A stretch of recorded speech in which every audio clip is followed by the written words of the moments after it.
네, 11월 5일 새벽 기도회를 시작하겠습니다. 우리 다 함께 찬송가 430장 3절과 4절 부르시겠습니다.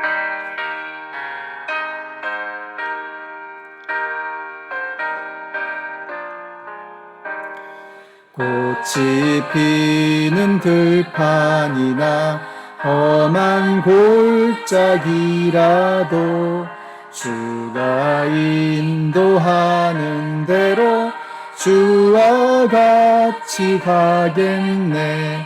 한 걸음 한 걸음 주 예수와 함께 날마다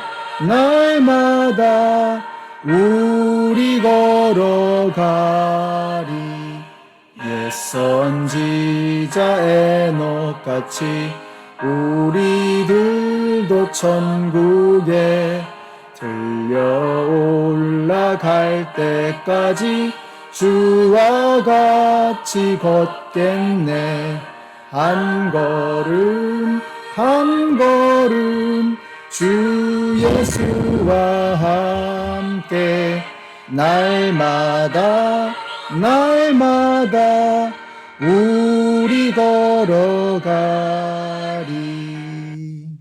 아멘. 오늘 우리에게 주시는 하나님의 말씀은 골로새서 4장의 말씀입니다. 그 중에서 2절에서 4절까지의 말씀을 읽겠습니다.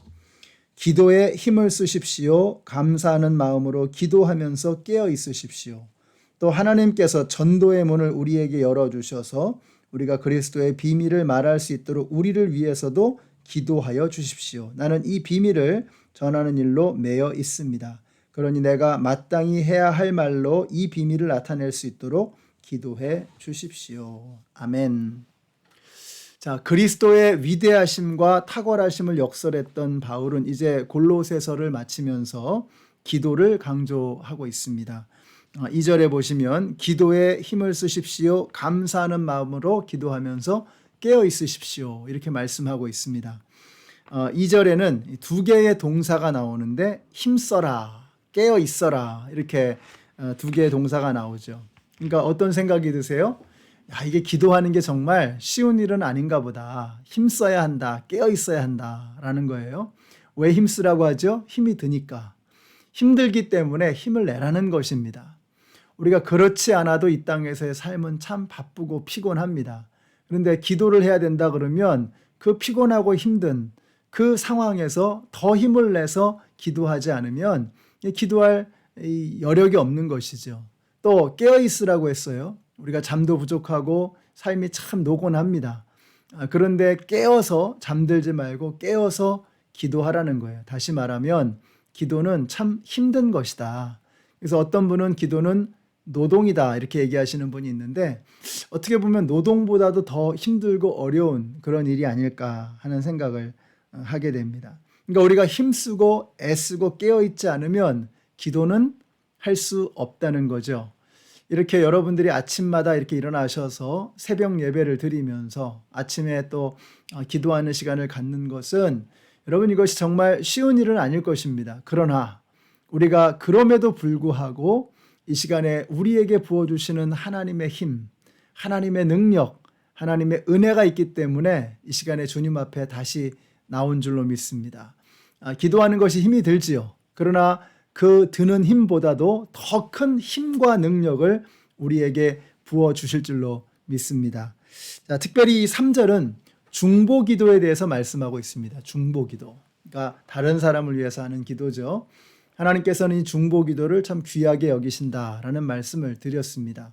내가 나 자신을 위해서 드리는 기도라면 그건 자연스러운 것입니다. 본능적인 것입니다.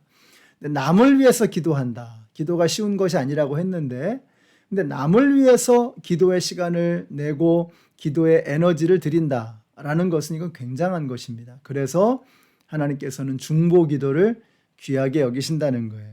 바울이 골로새 교회에게 중보기도를 부탁하는 것입니다. 우리를 위해서 기도해달라. 특별히 뭘 위해서 기도해달라는 거예요? 전도할 수 있도록 기도해달라는 것입니다. 여러분, 전도라고 하는 것은 치열한 영적 전쟁입니다. 생각해 보시면 당연한 거죠. 마귀의 품 안에 있었던 한 영혼을 주님의 품 안으로 옮겨오는 것입니다. 이게 얼마나 치열한 싸움이 거기서 벌어지겠습니까? 마귀는 그 한 영혼을 놓치지 않기 위해서 얼마나 많은 공격과 얼마나 많은 핍박을 가하겠습니까? 그러니까 우리가 이것이 영적 전쟁이라는 거예요. 그러니까 이 영적 전쟁에서 기도가 아니면 이 영적 전쟁에서 승리를 거둘 수 없다는 거죠. 우리가 얼마 전에 우리 교회에서 이제 예수님을 영접하신 성도님들이 계십니다. 이제 바로 이번 주일날 세례를 받으시죠. 그 목장 식구들이 얼마나 많이 기도했을까? 저는 가히 짐작이 갑니다. 정말 기도 많이 하고 많은 사랑을 쏟아 부어 주셨기 때문에 그래서 그렇게 영적 전쟁에서 우리가 승리를 거두게 되는 것이죠. 그러니까 여러분의 기도가 얼마나 파워풀하고 얼마나 귀한 것인가.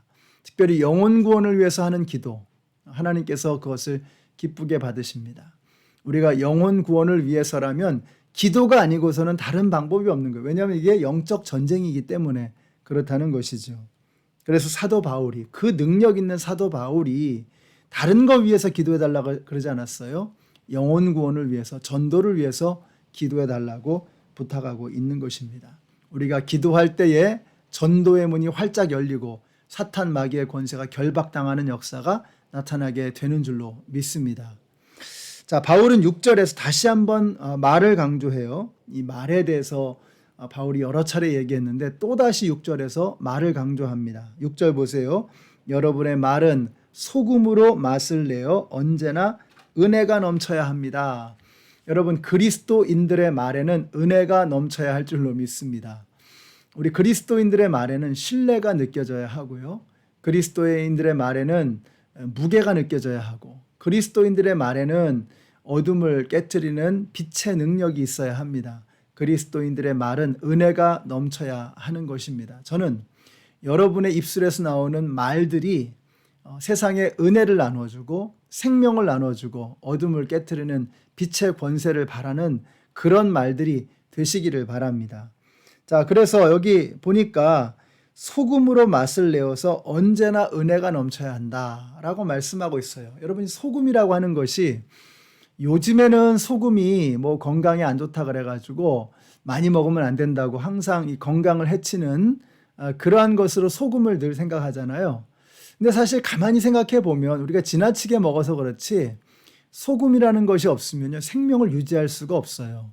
소금은 우리의 생명을 유지하기 위해서 반드시 우리 몸 안에 필요한 것입니다. 그러니까 소금은 생명과도 같은 거예요. 예수 그리스도, 우리의 말에 소금이 적절하게 쳐져야 하는 것처럼 우리의 입에서 나오는, 그리스도인들의 입에서 나오는 그 말에 예수 그리스도가 없으면 그 말은 맹탕이 되는 겁니다. 설렁탕에 소금 안 들어가면 맹탕이죠. 맛이 없죠. 여러분, 적절하게 소금이 들어가야 맛있는 거 아니겠습니까? 마찬가지로 우리의 말에 예수 그리스도가 담겨져 있지 않으면 그 말은 맹탕이 되는 겁니다. 아무런 의미가 없는 무의미한 말이 되는 것이죠. 그래서 소금이 쳐져 있는 은혜로운 말을 그리스도인들이 해라. 이게 무슨 말이냐? 우리의 말 속에는 항상 예수 그리스도의 생명이 넘쳐나야 한다라는 것입니다. 쓸데없는 이야기, 또 예수님이 빠져있는 음담패설, 또 세상의 악한 말들 다 소용없는 것입니다. 우리가 한마디 말을 하더라도 영혼을 사랑하는 마음으로 예수 그리스도의 마음을 담아서 말하게 될 때 그 말에 은혜가 넘쳐나게 되는 거예요. 우리 사랑하는 성도 여러분, 여러분의 말에 은혜가 넘치게 되시기를 바랍니다. 여러분의 입술 가운데 예수 그리스도가 살아있게 되시기를 바라요. 여러분의 심령 속에 예수 그리스도의 향기가 넘쳐나므로 여러분이 입을 열어서 말할 때마다 주님의 은혜가 증거되고 전파되어지는 우리 모든 성도님들이 되시기를 예수님의 이름으로 축원합니다. 기도하겠습니다. 하나님 감사합니다. 오늘 저희들에게 말의 소중함을 다시 한번 일깨워 주셔서 감사합니다. 저희들의 말에 예수가 늘 담겨 있게 하시고 예수님의 향기가 멈추지 않는 그리스도인들의 입술이 되게 하여 주시옵소서. 예수님의 이름으로 기도드렸습니다. 아멘. 네, 오늘 우리 성도님들이 정말 말로 은혜를 끼치고 하나님께 영광 돌리는 우리 모든 성도님들이 되시기를 축복합니다.